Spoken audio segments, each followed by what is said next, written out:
Endi esa to'liq tafsilotlar bilan tanishing. Payshanba yoshlar kuni munosabati bilan haftaning har payshanba kunida Jizzax shahar hokimi Komil Xolmurodov shahrimizdagi yoshlar bilan uchrashuvlar tashkil etib, ularning muammolarini o'rganib, taklif va istaklarini amalga oshirish choralari bo'yicha vazifalar belgilanmoqda. Dastlabki lavhamiz shu haqda.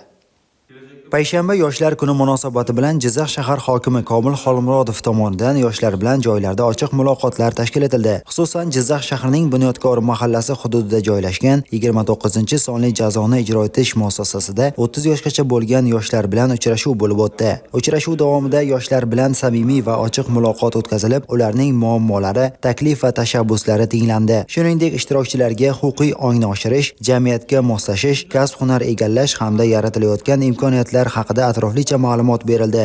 Tadbirda yoshlarni har tomonlama qo'llab-quvvatlash, ularning bo'sh vaqtlarini mazmunli tashkil etish, shuningdek takroriy huquqbuzarliklarning oldini olish masalalariga alohida e'tibor qaratildi.